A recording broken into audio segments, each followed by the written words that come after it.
That right there took place in a residential neighborhood in Zaporizhia in Ukraine. Russia launched a massive ballistic missile and drone strike late last night, not just in Zaporizhia, but also in Kyiv. They knocked off a ton of the energy being supplied to Kyiv, about 80% of Kyiv in utter blackness right now, a total blackout there. Many people have been injured. Things are escalating very quickly there. And talking about escalation, the U.S. is saying that it is now sending 200 troops to Israel to monitor the purported Gaza ceasefire deal. I say a purported deal because Donald Trump all the time just makes up things. And why the hell are we sending U.S. boots on the ground, more U.S. troops on the ground to the Middle East? And Donald Trump is gloating that he should somehow get a Nobel Peace Prize?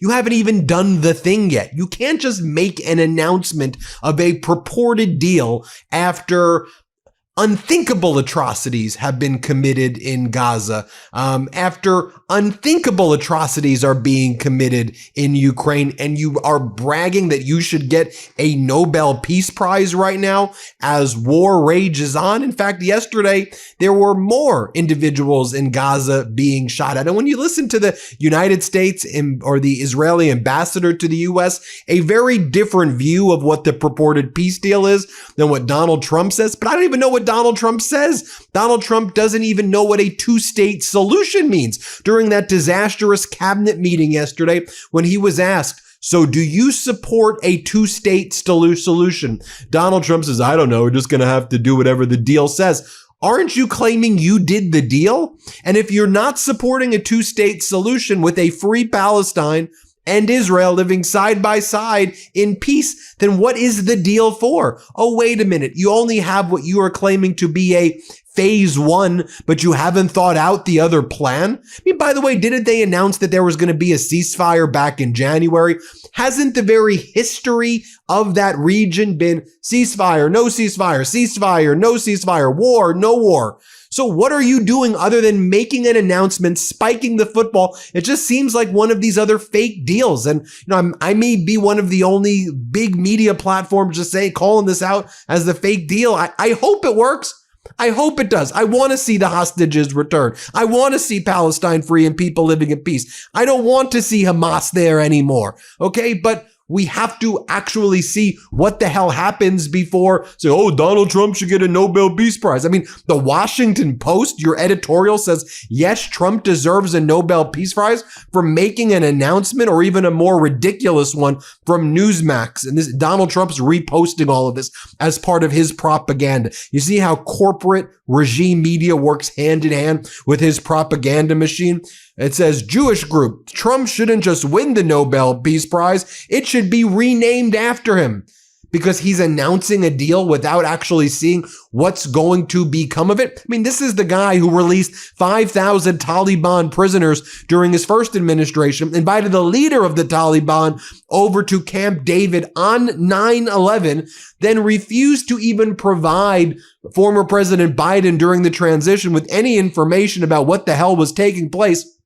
Created a withdrawal date in May of 2020 or so, then was too afraid to actually follow through on his own plans, left the mess to former President Biden, and then spent 4 years trashing the firefighter, essentially, for putting out the fire of the arsonist. Oh, here was Donald Trump from that disastrous presser saying that he doesn't even know what a two-state solution is, and he says, I'm just going to go with whatever they agree to.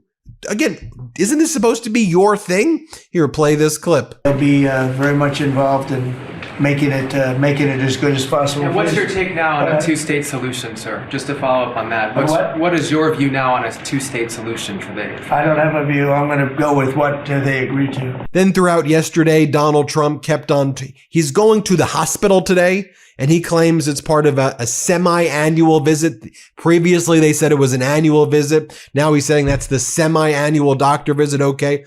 And he's bragging about passing cognitive tests in front of Finland's leader. Here, play this clip. But I also did a cognitive exam which is always very risky because if I didn't do well, you'd be the first to be blaring it. And I had a perfect score. And one of the doctors said he's almost never seen a perfect score. I had a perfect score. I got the highest score. And that made me feel good. When they asked, would I like to do one? I said, yeah. I said, did Obama do it? No. Did Bush do it? No. Did Biden do it? I definitely did. Biden wouldn't have gotten the first 3 questions right. No, Biden didn't do it. Biden should have done it. I'm actually a person that believes that if you're president, you should do a cognitive exam. But the last time I took a cognitive exam, and it was a perfect score. The doctors announced it. And by the way, not the easiest test. The first few questions are pretty easy. Once you get into the middle, it gets a little trickier. And there aren't a lot of people in this room that would get every single question right, I can guarantee You're putting me in a difficult spot now. And more of Donald Trump talking about his physical and saying that I've had no difficulty thus far. I think I'm in great shape. You think you're in great shape? Your hand is rotting. Your ankles are the size of basketballs. You can't walk in a straight line. You can't complete sentences. Anyway, play this clip. Thank you, Mr. President. I wanted to change gears just really quickly and ask you, you're going to Walter Reed tomorrow? What are you having done? And how are you feeling? I'm meeting with the troops, and I'm also going to do a sort of semi-annual physical, which I do.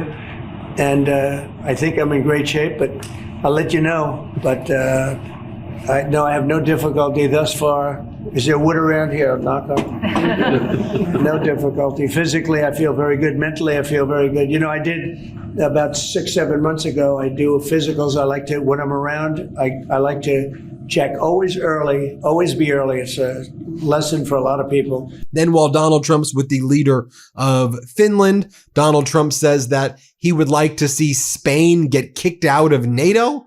This is the type of language that Donald Trump throws around. Here, play this clip. We're going to work together very closely with Finland and with NATO. We have a very good relationship. As you know, I requested that they pay 5%, not 2%.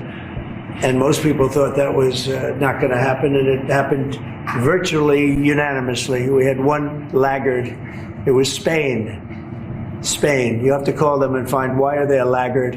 And they're doing well, too. You know, the funny thing, because of a lot of the things we've done. They're doing fine. They have no excuse not to do this, but that's all right.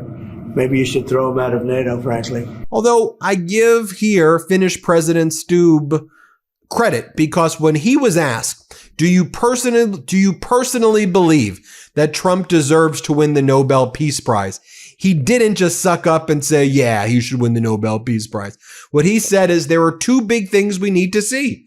We need to see what happens in the Middle East, and we need to see what happens in Ukraine. And that's how we'll judge it. We'll judge it by the results. And again, Trump announcing some 20-point plan in Gaza that doesn't have any understanding about 2-state solution. How do you even praise the guy if he's not even articulating 2-state solution?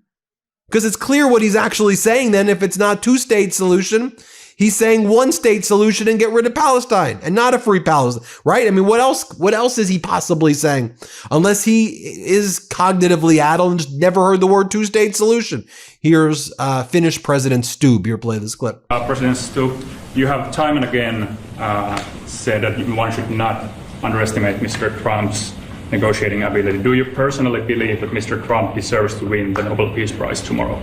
Well, I think that's probably a decision that comes from the Nobel Committee. And my take is that there are 2 key pieces that have to be solved in the big picture. One is in the Middle East, and we're seeing the results of that. And then the other one is between Russia and Ukraine. And once those are solved, I don't see any impediments to it. Do you plan to nominate Mr. Trump next year if he doesn't win? This year? I think probably the best nomination would be coming from Zelensky and then the King of Jordan. Those would be 2 that would come. But I think my experience with the Nobel Peace Prize comes from Martti Ahtisaari, the former president of Finland. He got it in 2008, and he got it because he negotiated 3 peace agreements on 3 different continents: Namibia in Africa, Kosovo, Serbia in Europe, and then Aceh in Indonesia. And his message was always that when you do a peace agreement, the key is that it looks like an equal match, that the big guy doesn't win over the small guy, and vice versa. But I have to say that the track record of the President of the United States in the past 7 months, 8 months is rather impressive. By the way, I have to show you. You saw yesterday Abigail Spanberger running for governor of Virginia, her debate taking place against that MAGA Republican candidate, Winsome Earl. Cyril, did you see that? Here, play this clip. My opponent has previously said that she does not think that gay couples should be allowed to marry. She has said that discrimination. Yeah, that is discrimination. That's the definition of discrimination. What in the MAGA world is that? What in the MAGA world is that? 22 states right now are either in a recession or close to a recession in the United States right now. But while we're in the government shutdown, the United States government has approved $20 billion to bail out Argentina. That's already been approved. And Donald Trump spending his time politically or persecuting people he perceives as his political enemies. New York Attorney General Letitia James being indicted yesterday out of the Eastern District of Virginia for purported bank fraud. When you look at the underlying mortgage fraud charges, you actually see that, like, what the hell are they even alleging? They're saying that she got a second home. She signed a second home mortgage rider, and they're saying that she made $600 more a year by declaring the home as a second residence.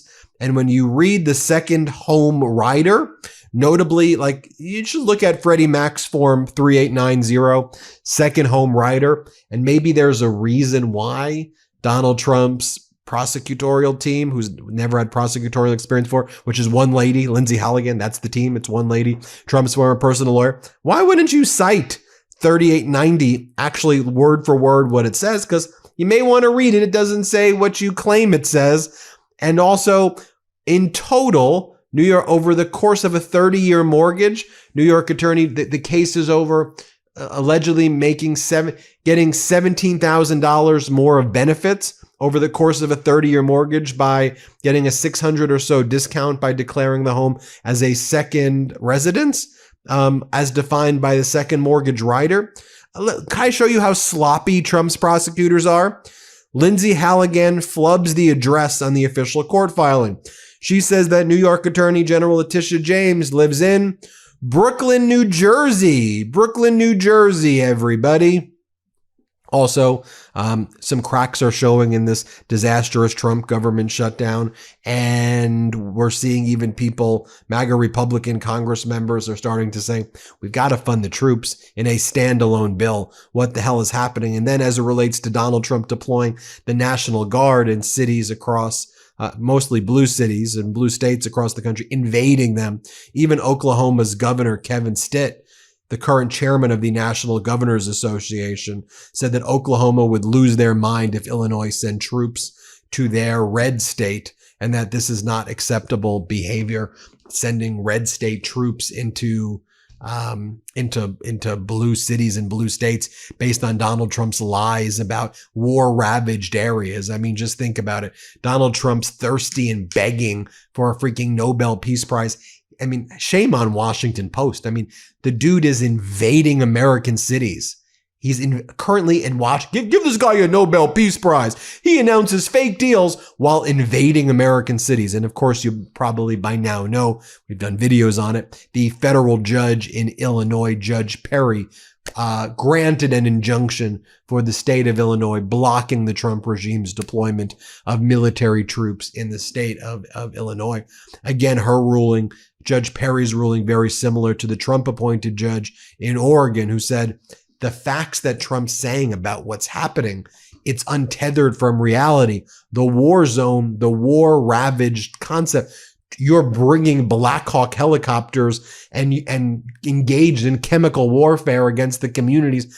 Then you're making like hype tapes and claiming war ravage when you're the one invading the cities. You're creating the issues. You're making things worse. It was a major point, I think, of Judge Perry's ruling that the National Guard that you're sending in is leading to civil unrest. You're causing the problems, is what was a judicial finding. There you have it, folks. I know we covered a lot, but I think you're equipped with the key facts you need to know today. Appreciate you watching. Hit subscribe. Let's get to 6 million subscribers. Thanks for watching. Be sure to add the MeidasTouch podcast on Apple Podcasts, Spotify, or wherever you get your podcasts for new updates every single day.